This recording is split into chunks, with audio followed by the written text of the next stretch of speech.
에스겔서 47장 6절에서 12절까지 보십니다. 구약성경 1228면 에스겔서 47장 6절에서 12절까지 같이 합독하십니다. 시작. 그가 내게 이르시되 인자야 내가 이것을 보았느냐 하시고 나를 인도하여 강가로 돌아가게 하시기로 내가 돌아가니 강 좌우편에 나무가 심히 많더라. 그가 내게 이르시되 이 물이 동쪽으로 향하여 흘러 아라바로 내려가서 이르니 이 흘러내리는 물로 그 바다의 물이 되살아나리라. 이 강물이 이르는 곳마다 번성하는 모든 생물이 살고 또 고기가 심히 많으리니 이 물이 흘러 들어가므로 바닷물이 되살아나겠고 이 강이 이르는 각지의 모든 것이 살 것이며 또 이 강가에 어부가 설 것이니 엔게디에서부터 에네글라임까지 금을 치는 곳이 될 것이라. 그 고기가 각기 종류를 따라 큰 바다의 고기같이 심히 많으려니와 그 진펄과 갯벌은 되살아나지 못하고 소금 땅이 될 것이며 강 좌우 가에는 각종 먹을 과실나무가 자라서 그 잎이 시들지 아니하며 열매가 끊이지 아니하고 달마다 새 열매를 맺으리니 그 물이 성소를 통하여 나옴이라. 그 열매는 먹을만하고 그 잎사귀는 약재료가 되리라. 아멘. 구약의 말씀은 이제 오실 예수 그리스도에 관한 말씀이라고 그랬죠. 모형, 그림자다. 그리고 신약은 오신 예수 그리스도를 말씀하시고 이제 계시록은 다시 오실 예수 그리스도를 말씀하신 것이다라고 그랬는데 제가 때로 이제 본문을 잡고 꽤 오랫동안 이렇게 본문을 계속 반복해서 우리가 읽고 듣습니다만은 주원들이 이제 말씀을 통해서 예수 그리스도를 만나야 되죠. 오늘 본문 말씀도 이제 우리가 영적인 의미에서 우리가 에스겔서 47장 1절에서 이제 5절까지 보면 에스겔 선지자가 성전에서 흘러나오는 물을 측량했을 때 발목, 무릎, 허리 헤엄칠 물이다. 이것은 이제 적용적인 측면에서 본다고 한다면 주와 여러분들이 마음이 자꾸 성화가 이루어져야 된다. 그래서 내 마음이 그야말로 이제 성령 충만할 정도의 성화가 이루어져서 헤엄칠 물이 이렇게 차는 만큼 우리도 성령 충만해서 늘 성령 하나님을 통해서 우리에게 강물같이 흐르는 그 은혜를 받아야 될 줄로 믿습니다. 그래서 이제 오늘 말씀에도 보면 자연 법칙은 이렇게 아무리 큰 강물이 흐른다 할지라도 바다에 들어가면 그 바다의 소금 농도 3%에 의해서 다 바닷물이 돼버리죠. 근데 영적인 말씀은 반대로 말합니다. 성전에서 흘러나오는, 성소에서 흘러나오는 물이 오히려 사해바다, 소금 농도가 30%인 사해바다도 살려서 이렇게 고기들이 살고 또한 땅에서는 식물들이 살 것이라고 말씀한 것을 볼 수가 있습니다. 이것을 이제 조원들이 믿음으로 받아들인다고 한다면 우리가 이 땅에서 온전한 예수 그리스도를 만나서 또한 말씀을 받고 나가면 어떤 문제라도 세상 방법으로도 해결할 수 없는 그 어떤 문제라도 다 해결받을 수 있다라고 하는 의미입니다. 왜냐하면 우리 예수님은 십자가에서 돌아가시면서 다 이루었다 그랬거든요. 그러니까 영적인 문제뿐만 아니라 환경적이고 물질적인 그 어떤 문제도 예수님이 말씀하시면 다 이루신다라고 하는 측면입니다. 그러므로 이 66권의 말씀은 저와 여러분들이 죽어서 천국 가서 체험되어질 말씀이 아니라 이 말씀은 인봉이 열려 있기 때문에 이 땅에서 다 체험되어질 말씀입니다. 그리고 이제 우리가 천국에 가서는 이 말씀대로 누리면 되지요. 그러므로 조합도 이제 영적인 공식을 잘 알고 가야 되는데 우리가 이제 지난번에 이제 요한계시록 13장에서 보면 용이 이제 사탄을 말한다고 그랬죠. 그래서 이 용이 우리 예수님 재림하실 때쯤에서는 두 짐승을 휘하에 두고 이렇게 하나님을 대적할 것을 말씀한다고 그래서 하나는 바다에서 나온 짐승, 또 하나는 땅에서 나온 짐승이라고 그랬죠. 바다에서 나온 짐승은 말세지말이 가까우면 적 그리스도가 세상 권력을 이용해서 세상 힘을 이용해서 하나님을 대적할 것을 말씀하고 있고, 그동안 땅에서는 이제 내적으로 교회에 거짓 선지자들을 세워서 이렇게 또한 예수님을 대적할 것을 말씀한다라고 그랬습니다. 그러면 이제 오늘날 말씀은 이제 조원들이 다 적용할 수 있기 때문에 이것을 이제 저와 여러분들이 나 개인에게 적용을 해야 된다라고 그랬어요. 그래서 이 바다에서 이제 나오는 그런 짐승은 그러니까 마귀는 어떻게 역사를 하느냐 하면 저와 여러분들을 세상적으로 자꾸 공격을 하게 되고 세상에 자꾸 끌려가게 되는 거죠. 이것을 이제 다른 말로 말하면 외적으로 자꾸 공격을 한다. 이 땅은 이제 영적으로, 다른 말로 말하면 내적으로 공격한다 그랬어요. 그러니까 저여러분들이 안암파고로 이렇게 공격하는 마귀 역사, 귀신의 역사를 우리가 알고 이기고 나가야 될 줄로 믿습니다.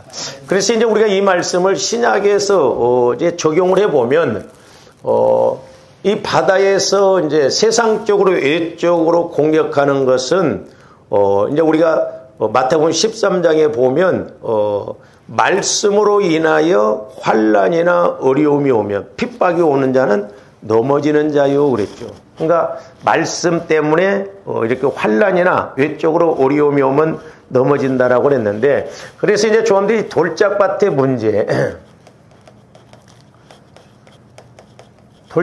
문제가 뭐냐? 크게 이제 두 가지로 지난번에 말씀을 드렸어요.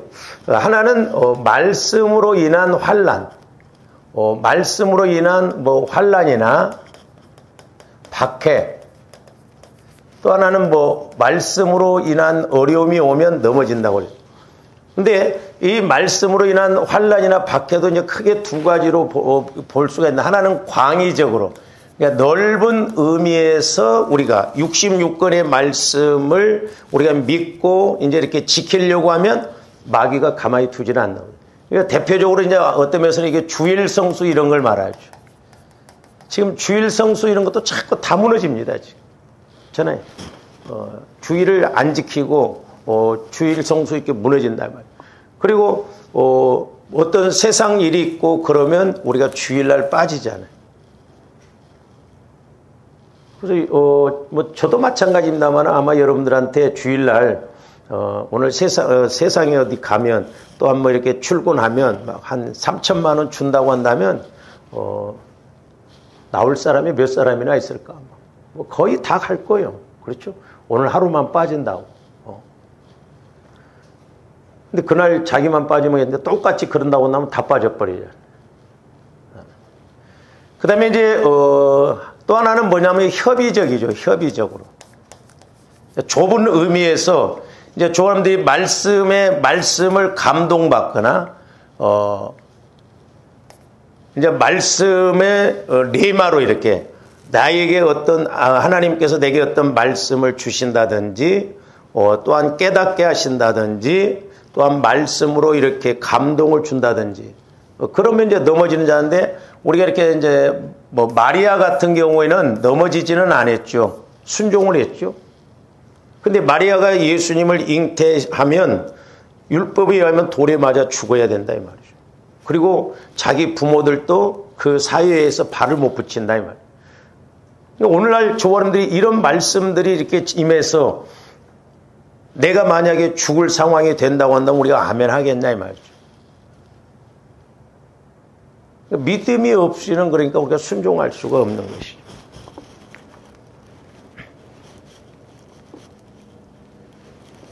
그래서 이렇게 보세요. 이제 협의적인 측면에서 본다고 한다면 이제 성령께서 조원들에게 어떤 말씀에 감동을 주시고 조명을 해 주신다 이 말이에요. 예를 들어서 미워하지 말라 그랬어요. 성령께서. 근데 그러면 오늘 내가 미워하지 말아야지 그 말씀을 가지고 승리를 해야 되는데 말씀 받아놓고 오늘 움직이다 보면 꼭 미워할 사람이 생기거든요. 그냥 넘어져. 근데 한번 잘 생각해 보세요. 여러분들이. 내가 지금까지 신앙생활에 오면서 과연 말씀으로 인해서 환난이나 박해나 어려움을 겪어봤는가? 우리 오해하면 안 돼요. 물론 고난, 시험은 하나님이 주시는 시험이 있고 마귀가 주는 시험이 있어요.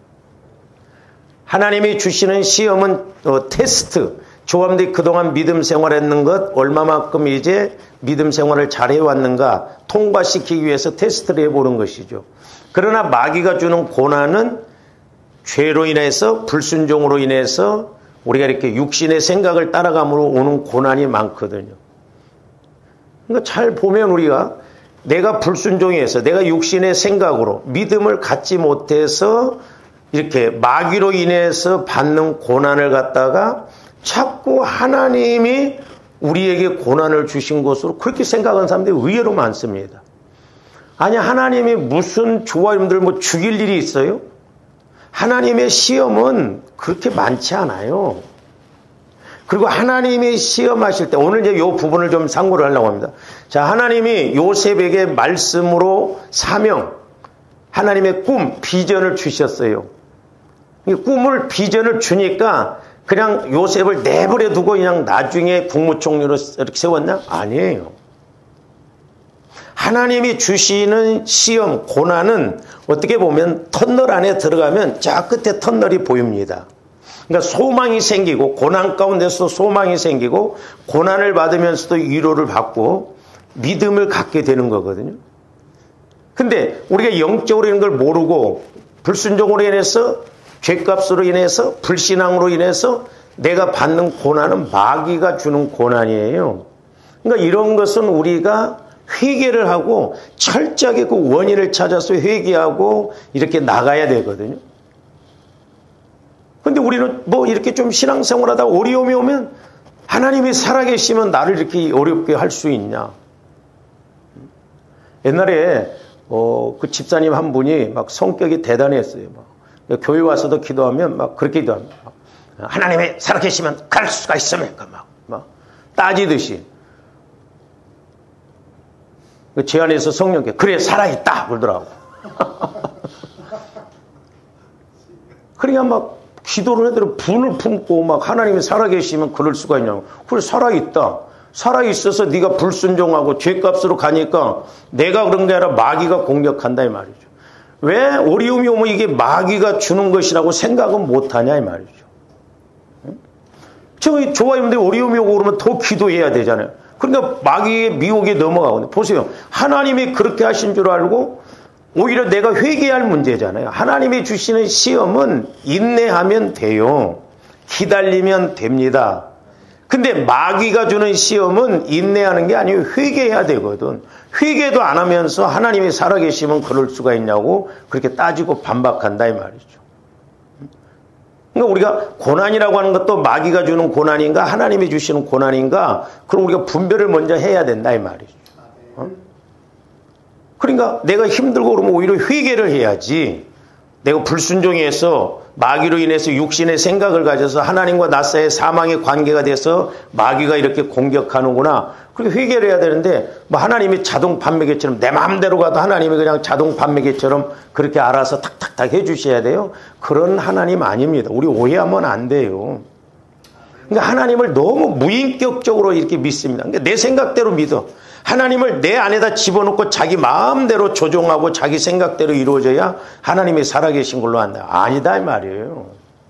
우리 분별을 잘해야 될 줄로 믿습니다. 과연 우리가 진짜 내가 말씀으로 인하여서 받는 환난이 얼마나 있는가. 잘 생각해 보세요. 우리가 말씀을 통해서 받는 환난이 있을 때는 하나님도 꼭 성령을 통해서 힘을 주시고 위로를 주십니다. 그래서 감당할 시험만 주신다라고 그랬잖아요. 고린도서 13장에서 보면 우리로 능히 감당하도록 피할 길을 주신다고 하니까 사람들이 꼭 그렇게 생각하더라고요. 어떤 문제가 이렇게 있으면 이렇게 오다가 피할 길을 주신다니까 이렇게 돌아가는 것으로 생각을 해요. 아닙니다. 조val님들이 부산에서 서울로 올라오면 꼭 차를 갖고 올라온다면 톨게이트를 거쳐야 돼요. 톨게이트 와서 보니까 기분 나쁘다고 그래서 돌아가서 다시 강릉으로 갔다가 다시 돌아와도 톨게이트 꼭지. 하나님이 주시는 시험은 정면 돌파일게 통과할 수 있는 힘을 주신다 이 말이죠. 여기서 통과 못하면요 보세요. 여러분들이 내가 하나님이 주신 시험 내가 통과 못하면 언젠가 또 그 단계에 또 부딪힙니다. 그러니까 그런 사람들이 종종 있거든요. 이 교회 가서 감당이 안 되니까 저 교회로 가고 또 저 교회에서 감당이. 그러니까 그 문제가 오면 시험 들어버려서 또 넘어지고 또 넘어지고 그런다 이 말이에요. 우리는 이렇게 하나님이 주시는 시험은 비전도 주시고 꿈도 주시고 확신도 주시고 믿음도 주시고 인내도 주시기 때문에 이렇게 정면 돌파해서 가는 것이 시험을 이기는 거예요. 피해가는 거 돌아가는 게 아닙니다. 그런데 조언들이 감당이 안 돼 힘들어. 그것은 거의가 마귀로 인해서 내가 육신의 생각으로 인해서 죄성 상처로 인해서 마귀가 공격하는 것에 의해서 이렇게 나가 떨어지는 것이다 이 말이죠. 그러니까 우리가 돌짝밭의 문제는 뭐냐면 말씀으로 인해서 환란이 오면. 근데 이제 잘 보세요. 이게 외적인 문제지만 저와 여러분들의 마음의 문제라고 했잖아요. 그러니까 내 마음이 이렇다고 한다면 의식의 세계가 있고 무의식의 세계가 있고 의식의 세계가 있다고 그랬잖아요. 그러니까 여기에 내가 상처가 많았고 이렇게 돌이 많으면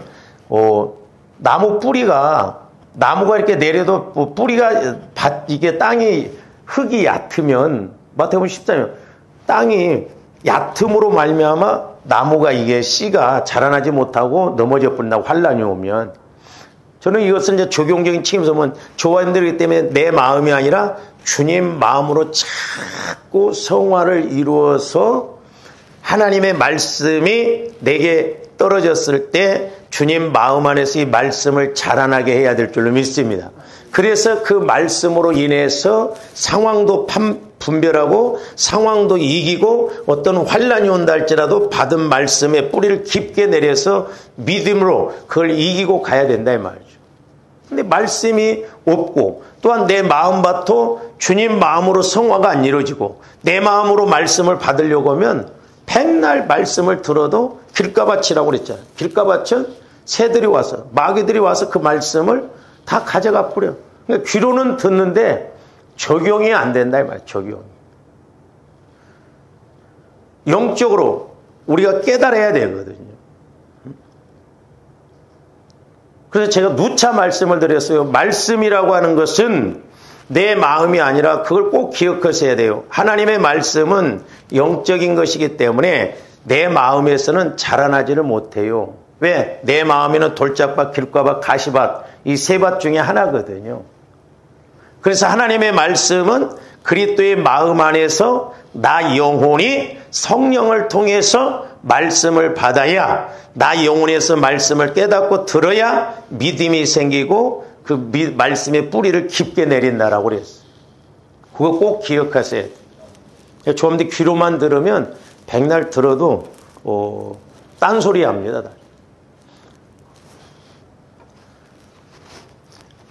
그러니까 예를 들어서 때로는 제가 여러분들한테 설교를 해도 여러분들이 육신의 귀로 들으면 설교 안 한 것 같습니다. 나중에 물어보면 모르고 내가 말을 안 해준 줄 알아. 다 말해줬어. 말해줬는데도 싹 잊어먹어버려. 그러니까 몰라.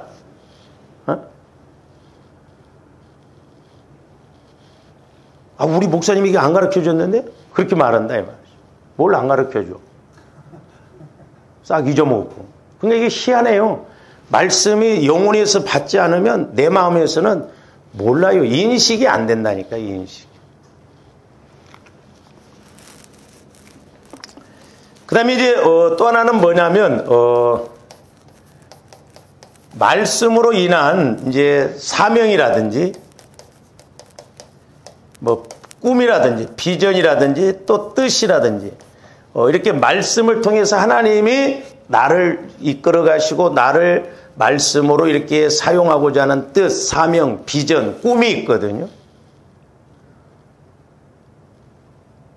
그러니까 이제 저와 여러분들이 한번 생각해 보신 게 이 부분도 내가 신앙생활 몇십 년 했는데 과연 성령께서 내게 말씀을 주시면서 앞으로 네가 이런 것을 행하라.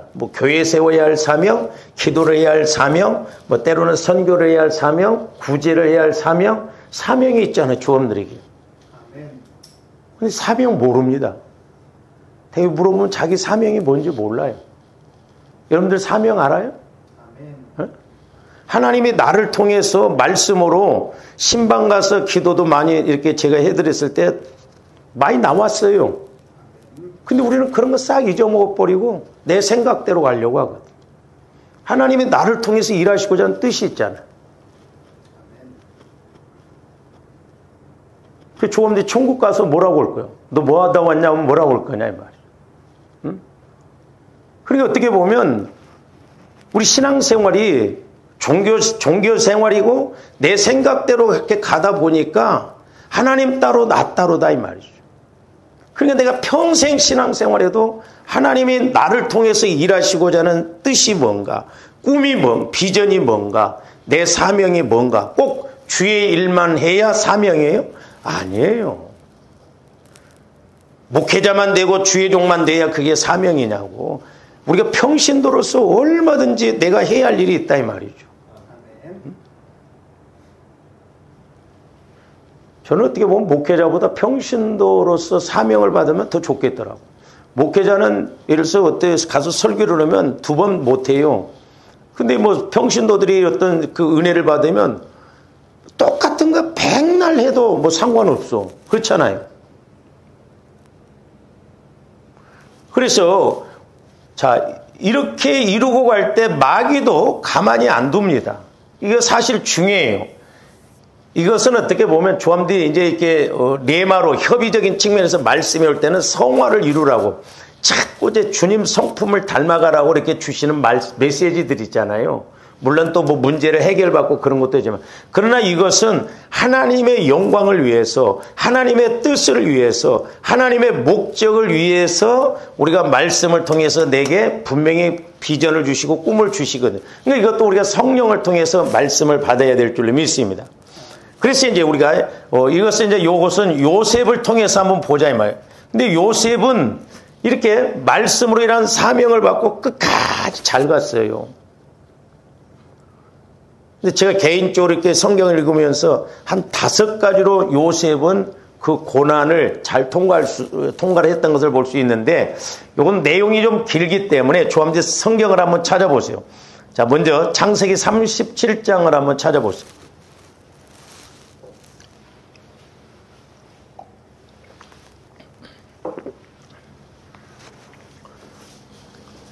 자, 요셉이 이런 꿈을 안 꿨더라면, 하나님께서 이런 비전을 안 주셨더라면 생고생할 이유가 없죠. 고난받을 이유가 없습니다. 자, 37장 3절부터 한번 보세요. 지난번에도 우리가 봤습니다. 요셉은 노년에 얻은 아들이므로 이스라엘이 여러 아들들보다 그를 더 사랑하므로 그를 위하여 채색 옷을 지었더니 그의 형들이 아버지가 형들보다 그를 더 사랑함을 보고 그를 미워하여 그에게 편안하게 말할 수 없더라.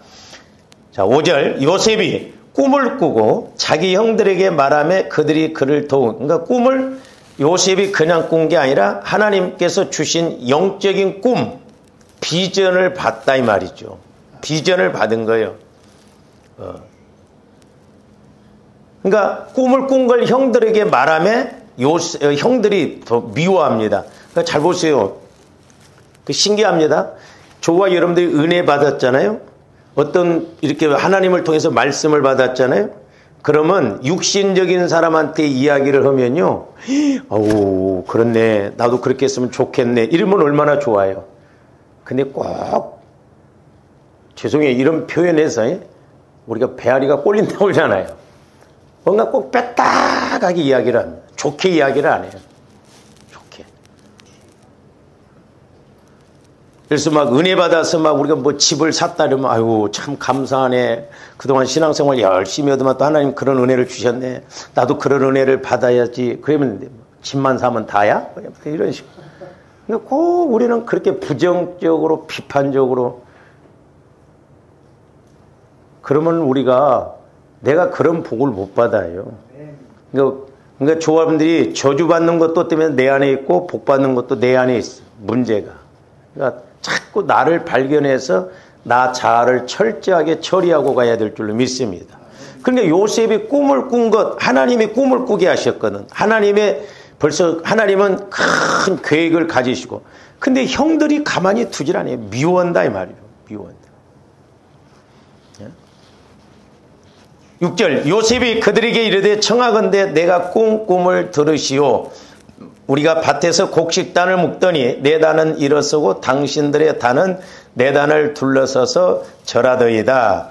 그의 형들이 그에게 이르되 네가 참으로 우리의 왕이 되겠느냐, 참으로 우리를 다스리게 되겠느냐 하고 그의 꿈과 그의 말로 말미암아 그를 더욱 미워하였더라. 그러니까 그냥 미움도 그냥 미워한 게 더욱, 5절 하반절에서도 보면 더욱 미워하였더라.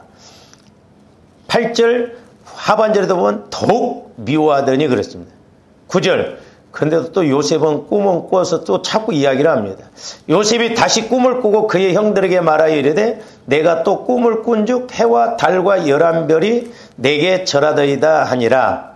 그가 그의 꿈을 아버지와 형들에게 말하며 아버지가 그를 꾸짖고 그에게 이르되 네가 꾼 꿈이 무엇이냐, 나와 네 어머니와 네 형들이 참으로 가서 땅에 엎드려 내게 절하겠느냐. 잘 보세요. 우리가 그러니까 5절에서 11절까지 11절 보면 그의 형들은 이제 시기하되 시기하고 미워합니다. 그러니까 조언들이 하나님을 통해서 말씀을 따라서 내가 사명을 이루고 꿈을 이렇게 행하려고 하면 마귀가 가만히 두질 않아요. 미워하고 시기합니다. 시기 질투하거든요. 근데 우리가 이제 이렇게 이 형들도 그렇고 아버지도 그렇고 영안이 열려지고 귀가 열려져서 이렇게 본다고 한다면 하나님은 장차 될 일이 돼 있어. 그러니까 요셉이 17살에 이런 꿈을 꾸잖아요. 근데 30살에 애굽의 국무총리가 됩니다. 그래서 가뭄이 들었을 때 이 형들이 와서 요셉에게 곡식을 사러 와서 절을 하잖아요. 그러니까 오늘날도 저와 여러분들이 성령은 장래 일을 그랬거든요. 그러니까 때로는 교회 생활하면서 다른 사람이 은혜 받고 이렇게 하는 거 영적으로 잘 해석해서 내 것으로 가져오고 또 서로 합력해서 선을 이루어가면 나도 은혜가 되고 복이 되거든요. 그 부분에 대해서는 이게 다음에 말씀을 드리기라고 오늘은 자 요셉이 말씀으로 인하여서 꿈을 꾸고 사명, 비전을 갖고 지금 움직일 때 형들이 가만히 두지를 않습니다. 형들이 가만히 두지 않는다는 건 배후에서 오늘날로 말하면 마귀가 가만히 두지를 않아요. 이 꿈 때문에 요셉이 얼마나 고난을 많이 겪습니까?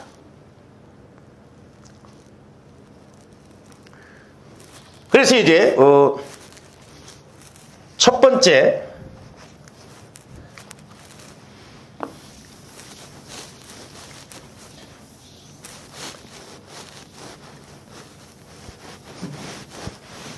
요셉이 이렇게 말씀을 통해서 받은 비전, 그 꿈을 이야기하니까 가만히 두지를 않죠. 그래서 요셉이 이것으로 말미암아 이제 첫 번째 고난을 받아요. 그냥 고난을 받는 게 아니라 말씀 때문에 좀 고난을 받는 거예요. 자, 37장 18절에서 24절까지 보세요. 요셉이 그들에게 가까이 오기 전에 그들이 요셉을 멀리 보고 죽이기를 꾀하여, 자, 형들이 요셉을 죽이려고 합니다. 그러면서 19절 뭐라고 해요? 서로 이르되 꿈꾸는 자가 오는도다. 그래서 꿈꾸는 자. 그러니까 요셉을 죽이려고 하는 건 결국 뭐요? 하나님을 대적하는 거예요. 네? 그래서 요셉을 통해서 하나님이 일하시고자 하니까 마귀는 배후에서 이렇게 요셉을 죽이려고 합니다. 왜 죽이려고 그래요? 꿈꾸는 자가 온다는 거예요. 그래서 그 말씀을 이루지 못하도록, 말씀의 열매를 맺지 못하도록, 말씀의 사명을 끝까지 이루지 못하도록 마귀는 이렇게 방해를 해요. 그러니까 조원들이 말씀을 받고 움직여도 때로는 힘든데 말씀 없이 신앙생활 한다고 할 때 얼마나 이게 어떻게 보면 문제냐 이 말이죠. 그러니까 뭐 마귀가 우습게 여기죠. 마귀가. 그러니까 어떻게 보면 우리가 참 말씀에 대한 이렇게 체험도 없고 그 전지전능한 하나님을 만나서 뭔가 이게 큰 우리가 꿈을 갖고 가야 되는데 그것도 어떤 면에서 없다 이 말이죠. 꿈꾸는 자가 온도다. 자, 그를 죽여 한 구덩이에 던지고 우리가 말하기를 악한 짐승이 그를 잡아먹었다 하자 그의 꿈이 어떻게 되는지를 우리가 볼 것이니라 하냐. 그러니까 속된 말로 요셉이 꿍꿍 그놈의 꿈 때문에 죽게 생겼어요.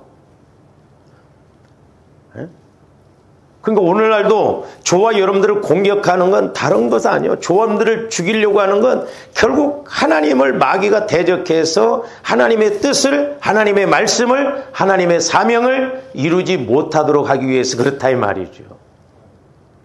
그래서 우리가 이렇게 성화를 이루어서 말씀을 확실하게 붙들지 않으면 이런 고난이 올 때 첫 번째 고난은 자칫 잘못하면 죽게 생겼어요. 요셉이. 물론 하나님이 지켜주십니다. 자, 21절부터 보세요. 루벤이 듣고 요셉을 그들의 손에서 구원하려 하여 이르되 우리가 그의 생명은 해치지 말자. 루벤이 또 그들에게 이르되 피를 흘리지 말라. 그를 광야 그 구덩이에 던지고 손을 그에게 대지 말라 하니 이는 그가 요셉을 그들의 손에서 구출하여 그의 아버지에게로 돌려보내려 함이었더라. 루벤은 그래도 형이죠. 그러니까 하나님이 루벤을 통해서 죽이지는 말자. 만약에 루벤이 그래 하자 했으면 요셉은 꼼짝없이 죽었어요. 그러니까 오늘날 저와 여러분들이 말씀을 갖고 가면 때로는 힘듦이 있지만 하나님은 그 힘든 반대편에서 때로는 위로를 주시고 그걸 감당하게끔 하시는 걸 볼 수 있거든요. 왜? 하나님은 살아계시고 하나님의 뜻을 이루어야 되기 때문에. 그러면서 23절 요셉이 형들에게 이르매 그의 형들이 요셉의 옷 곧 그가 입은 채색 옷을 벗기고 그를 잡아 구덩이에 던지니 그 구덩이는 빈 것이라 그 속에 물이 없었더라. 나중에 이제 형들이 이제 뒤에 가서 우리가 좀 상고를 해보겠습니다만은 형들이 이제 애굽에 가서 요셉에게 이렇게 곡식을 구할 때 요셉이 동생이 있나니까 그 형들이 베냐민이 집에다 두고 왔다고 그러잖아요. 그러니까 그 동생을 데리고 와라. 그리고 다른 동생을 잡아놔요. 그러니까 형들이 뭐라고 하냐면 그때 우리 동생이 살려달라고 할 때 살려줬을 것을 이제 우리가 다 그 죄값을 받는다 그렇게 말해요. 심은 대로 거둬요. 심은 대로. 무섭습니다. 게 이런 것이.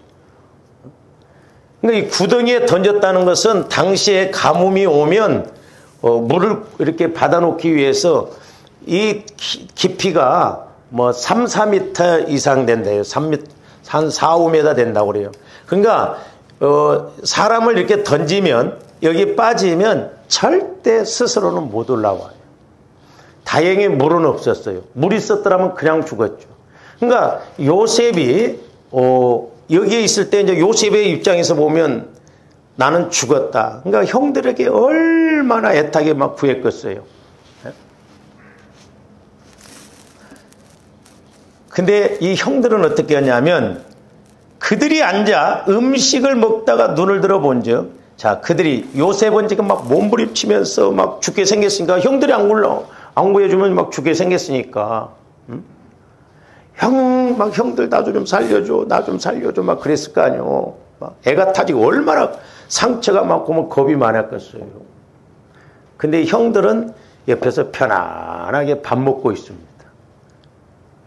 그리고 미디안 사람들이 오니까 팔아먹어요.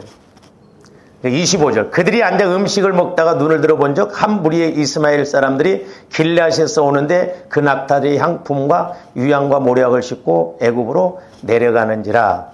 유다가 자기 형제에게 이르되 우리가 우리 동생을 죽이고 그의 피를 덮어둔들 무엇이 유익할까. 자, 그를 이스마엘 사람들에게 팔고 그에게 우리의 손을 대지 말자. 그는 우리의 동생이요 우리의 혈육이니라 하며 그의 형제들이 청종하였더라.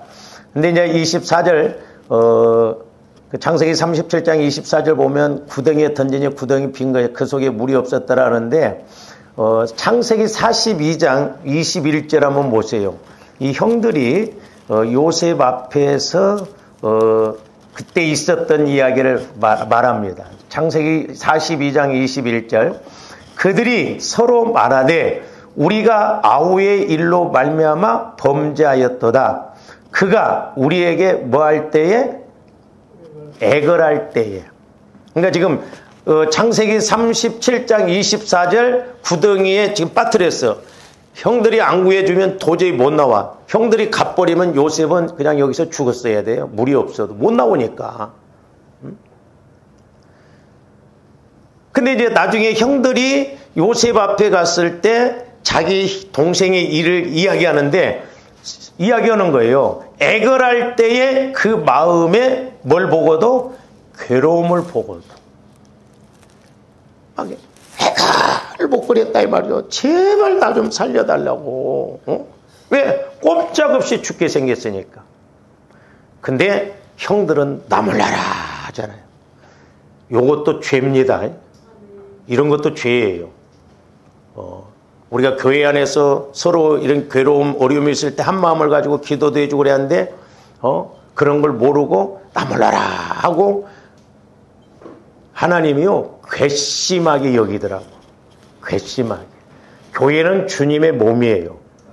근데 주님의 몸에 대해서 무관심하고 교회가 어떻게 돌아가든 힘들든 어쨌든 아무 상관없을 때요, 하나님은요, 무섭게 징계하는 것을 저는 봤거든요.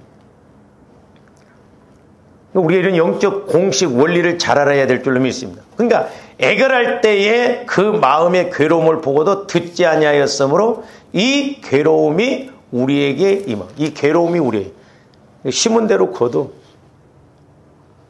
나중에 말씀드리겠습니다만은 우리 기독교는 부메랑 법칙이에요.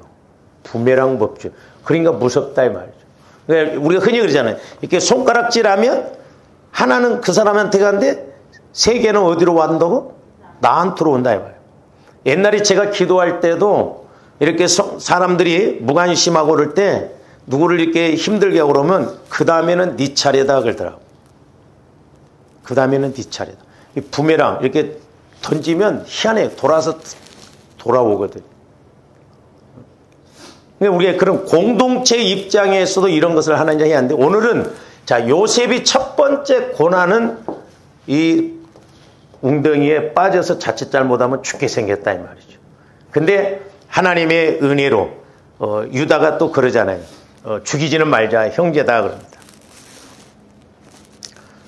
그 다음에 이제 25절에서 28절에 보면 이제 형제들이 아까 27절까지 봤죠. 28절, 그때 미디안 사람 상인들이 지나가고 있는지라 형들이 요셉을 구덩이에서 끌어올리고, 다행히 끌어올려요. 애가를 먹고 나면서 나 좀 살려달라고 하니까 유다가 형제인데, 그래도 이복 형제가 됐던 형제인데 죽이지 말자.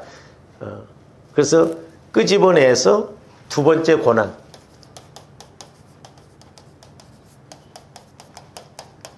팔려갑니다. 근데 나중에 한번 기회가 있으면 이렇게 요셉, 신약에도 요셉이 나오죠. 예수님의 육신의 부모인. 이 요셉의 모습을 보면, 상징적으로 보면 예수님의 모습과 똑같아요. 이게 거의 팔려갑니다. 28절, 그때 미디안 사람 상인들이 지나가고 있는지라 형들이 요셉을 구덩이에서 끌어올리고 은 20의 그를, 예수님은 은 30에 팔렸잖아요. 요셉은 은 20에 팔려갑니다. 이스마엘 사람들의 팔매 그 상인들이 요셉을 데리고 애굽으로 갔더라 그랬어요. 가지고 아버지한테 와서는 거짓말합니다. 막 짐승이 잡아갔다고 하고, 그러면 그 옷을 이렇게 막 아버지한테 보여주잖아요. 그래서 이제 팔려가. 가족과 생이별이, 가족과 생이별. 두 번째 고난. 그 다음에 이제 세 번째 고난이요. 세 번째 고난은 창세기 39장 7절에서 18절 한번 보세요.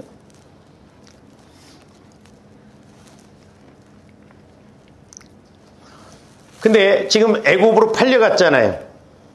근데 자, 하나님이 침묵하셨습니까 여기에서? 아니에요.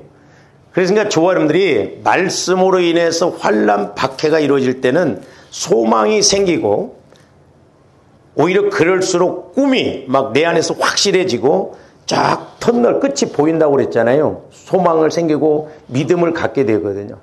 자, 요셉이 결국 팔려갔어요. 근데 팔려갔을 때 하나님이 가만히 뒀느냐? 너는 그래 고난 좀 겪어야 되는데 아니에요. 하나님이 동행을 하신 것을 볼 수 있거든. 그러니까 말씀을 따른 사명, 말씀을 따른 꿈을 이루고 갈 때는 때로 분명히 마귀가 가만히 안 둬요. 방해를 하고 공격을 합니다.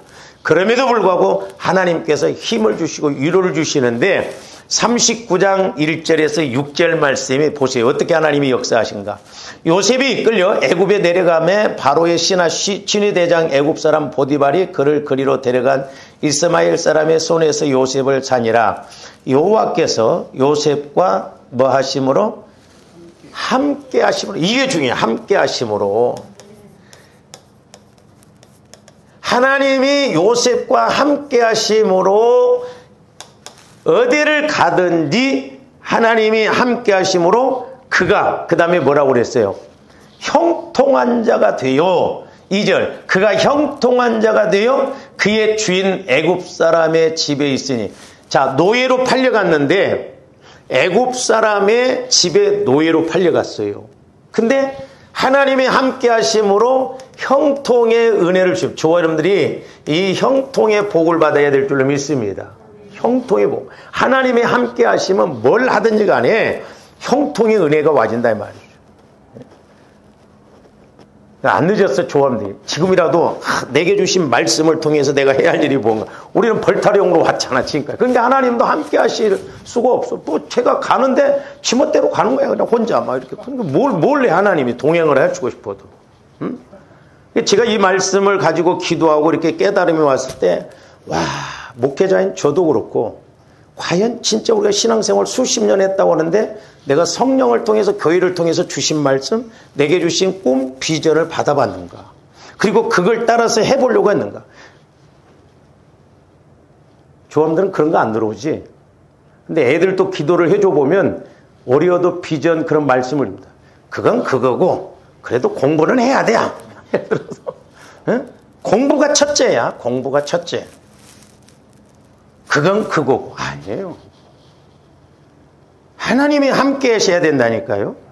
할렐루야. 그게 최고의 복. 아니, 전지전능하신 하나님이 나와 함께 하신다고 한다면 요셉 보세요. 노예로 팔려가서 나중에는 애굽의 국무총리가 되잖아요. 오늘날로 말하면 필리핀 사람이 우리나라 노동자라고 하고 국무총리가 된다? 있을 수가 없는 일이에요. 있을 수가 없는 일이다 이 말이죠.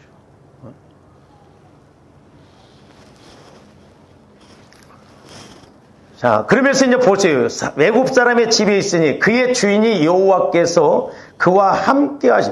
아니, 불신자인 애굽 사람이 봐도 여호와께서 함께 하심을 봤대.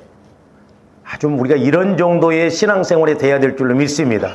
그러면 세상 사람들도 막 물어보고 막 내 말에 순종을 할 거 아니에요. 아이고 꼴값 본다 예수 믿는다고 하면서 욕이나 안 넘으면 다행이다 이 말이죠. 그러니까 제가 엔정계도 한번 말씀드렸는데 보세요. 내가 회사에 들어갔는데 아이스크림을 만드는 회사에 들어갔어.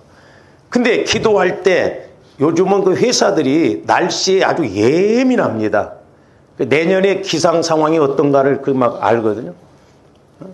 근데 내가 아이스크림 만드는 회사에 들어갔는데 이렇게 기도하는데 하나님께서 내년에 비가 많이 온대. 근데 일반 기상청에서는 내년에 가뭄이 온대. 그러니까 막 기상청에서 이야기한 걸 듣고 막 아이스크림을 몽땅 만들었는데 내가 이야기한 대로 내년에 가서 딱 보니까 비가 엄청 와버렸어. 그럼 처음에는 무시했지만 나중에는 이제 그대로 된다고 한다면 물어보겠어요? 안 물어보겠어? 안 물어봐? 아니, 두세 번 마치면 그 다음에는 기상청에 그 이야기를 듣겠어요? 나한테 물어보겠어요. 아니, 김 과장 내년에는 어때? 아, 내년에는 가뭄 납니다. 그 만들었더니 잘 돼. 그러면 그냥 진급시키지. 그렇지 않겠어요?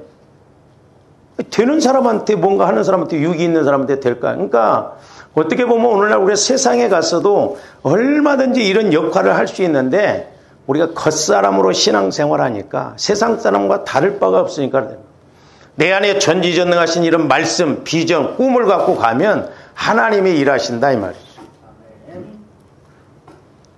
제가 그 책도 한번 읽어봤는데, 태풍을 움직이시는 하나님.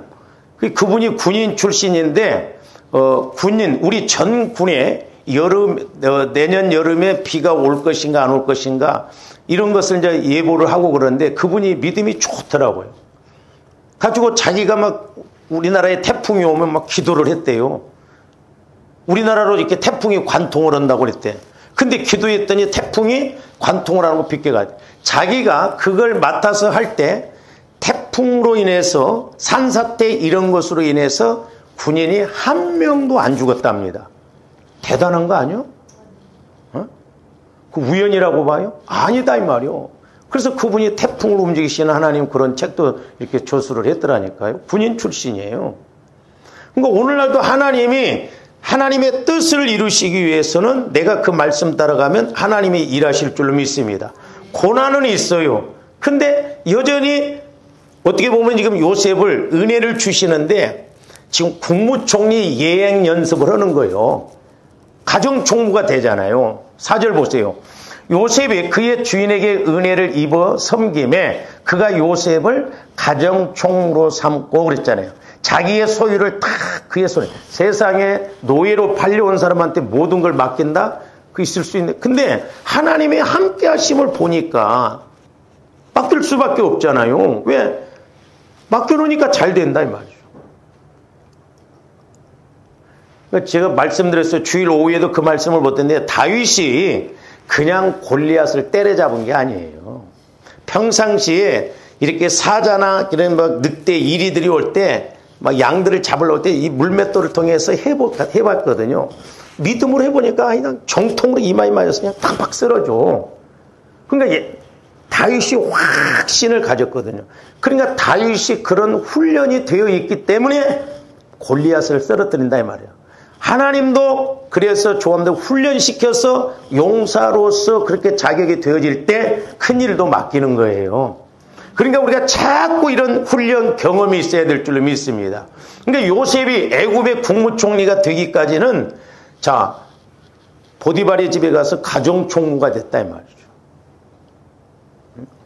그러니까 노예로 와가지고 가정총무가 된 것도 괜찮아요. 출세한 거예요. 어떻게 보면. 네? 그러면서 5절 보세요. 그가 요셉에게 자기의 집과 그의 모든 소유물을 주관하게 한 때부터 여호와께서 요셉을 위하여 그 애굽 사람의 집에 복을 내리심으로. 그러니까 복을 내리신다. 이게 실제예요. 실제. 조함도 이런 사람이 돼야 될 줄 믿습니다. 그러니까 우리는 복의 사람이 돼야 돼. 복의 사람. 내가 복의 사람이 돼야 될 줄 믿습니다. 환경을 하나님은 복을 주시는 게 아니라 내가 복의 사람이 되어서 내가 움직이는 대로 하나님이 일하신다 이 말입니다. 근데 우리는 내가 복의 사람이 안 되고 자꾸 환경 쪽으로만 바꿔달라고 한다 이 말. 환경 쪽으로 바꿔주면 조함들이 예수 잘 믿을 것 같아요? 네? 지금 만약에 여러분들에게 하나님께서 조함들에게 지금 막 한 10억대 당장 내일 막 그런 복을 주셨다고 해보세요. 다음 주부터 고개가 뻣뻣해져. 말도 잘 안 들어. 막 내가 10억대가 되어버렸어요. 내가 이거 청소를 해야 돼? 내가 뭐 이게 주방일 이런 거 해야 돼? 마귀가 그렇게 공격한다니까 별거 아닌 데서 공격하고 그렇게 시름시름해서 하나님을 멀리 가게 만들어버려요. 그러니까 없는 게 복이 어떠면서 조함들은. 없으니까 막 해보려고 하지. 있어봐. 뻗어갖고 토요일날 오라고 그래도 아이고 목사님 바쁜데요? 어디 가야 돼요?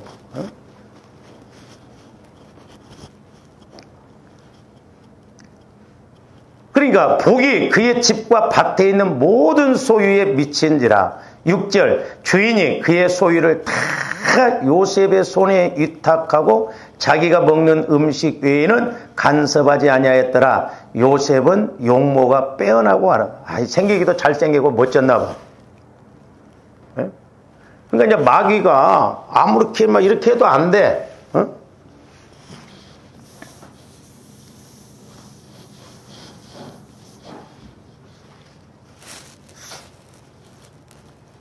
이렇게 이제 팔려가죠. 그래서 위로를 주셔요, 이렇게. 형통하게, 애굽에. 근데 이제 세 번째가 뭐냐면, 7절부터 보세요, 이제. 이제 아주 상당히 센 고난 시험이 옵니다. 아니, 노예로 왔으면 이런 시험이 오면 얼마든지 넘어갔을 거예요. 한탕 탁 몰아서 얼마든지 할 수 있잖아요. 7절. 그 후에 그의 주인인 아내가 요셉에게 눈짓하다가 아주 빼어나고 아름다웠대. 잘생기면 문제예요. 동침하기를 청하니 요셉이 거절하며 자기 주인의 아내에게 이르되 내 주인이 집안의 모든 소유를 간섭하지 아니하고 다 내 손에 위탁하였으니 이 집에는 나보다 큰 이가 없으며 주인이 아무것도 내게 금하지 아니하였어도 금한 것은 당신뿐이니 당신은 그의 아내임이라. 그런즉 내가 어찌 이 큰 악을 행하여 하나님께 죄를 지으리까. 잘 보세요. 요셉하고 보디발 안에 단둘이 있어. 근데 요셉은 누구를 의식했어요? 하나님을 의식했다. 하나님. 여기서 이제 유혹이 오잖아요. 유혹. 이 유혹의 영, 미혹의 영은 상당히 수준이 높아요. 그래서 결국 음행의 죄를 지켜야 하려고 하잖아요. 영적으로나 육신적으로 이게 죄가 무섭습니다. 여기 걸려들면 막 다 걸려들 수가 있고.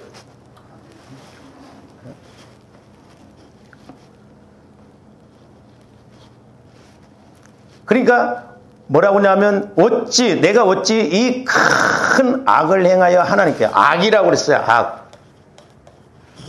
근데 보통 사람들 갖다 때는 이때다. 이 여자한테 한번 뭔가 그렇게 해서 내가 막 약함을 잡아서 한몫 챙겨서 도망가 버리면 되잖아. 근데 그렇게 안 했다 이 말이야. 하나님을 의식했단 말이야. 그러니까 하나님도 아시고 형통 하나님이 동행하셨다 이 말이야. 그러니까 조금도 이런 믿음이 있어야 될 줄로 믿습니다. 그래야 마귀가 미혹하고 유혹할 때도 넘어지지 않고 환난이 오고 어려움이 오더라도 핍박이 오더라도 그걸 견디고 갈 수가 있거든. 네? 그럴 때 요셉이 11절 그의 일을 하러 그 집에 들어갔더니 그 집 사람들은 하나도 거기 없었더라. 그 여인이 그의 옷을 잡고 이르되 나와 동침하자. 그러나 요셉이 자기 옷을 그 여인의 손에 버려두고 밖으로 나가매. 참 요셉이 대단해. 나이도 어린 사람이 그의 여인이 요셉이 그의 옷을 자기 손에 버려두고 도망하여 나감을 보고 완전히 또 이제 마귀가 네 번째 뒤집어 씌웁니다.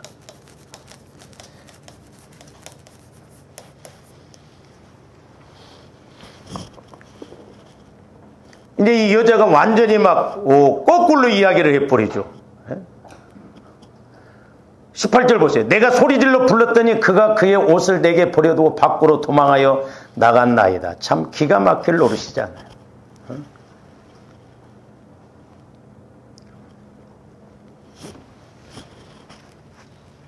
여기서 이제 감옥에 또 가요.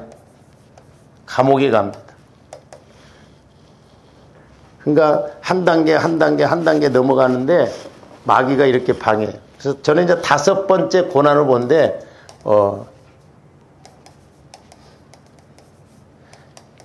이건 다음 시간에 좀 이렇게 하도록 하겠습니다. 우리가 요한복음 5장에도 보면 베데스다 연못가에 5 행각이 있다고 그랬잖아요. 거기 각종 질병 걸린 사람들이 왔는데 38년 된 병자가 있을 때 예수님이 와서 고쳐준. 이 오라고 하는 것은 고난의 수입니다. 고난의 수. 그러니까 요셉은 이 고난의 수를 다 통과한 거예요. 그러니까 하나님의 역사. 그 베데스다 연못가에 5 행각이 있을 때 38년 된 병자가 누워 있었고 들어가지도 못해. 그런 데도 있잖아요. 예수 만나니까 예수님이 한 번에 해결해 주시잖아요. 이 고난의 수를 다 통과하거든요. 이 부분에 대해서는 다음에 좀 이렇게 하도록 기도하시죠. 사랑의 주님 감사를 드립니다. 저희들 이제 기도할 때마다 말씀을 읽을 때마다 늘 조명하여 주셔서 우리들도 말씀을 조명받고 깨닫고 인도받아서 아버지 하나님 우리들도 힘있게 능력있게 신앙생활하고 또 우리 앞에 어떤 여리고성의 문제가 있다 할지라도 능히 이기고 가는 복된 저희들 되게 하여 주시고 이 땅에서 쓰임받고 복을 받고 영광 돌리게 하여 주시옵소서. 예수님 이름으로 기도하옵나이다. 아멘.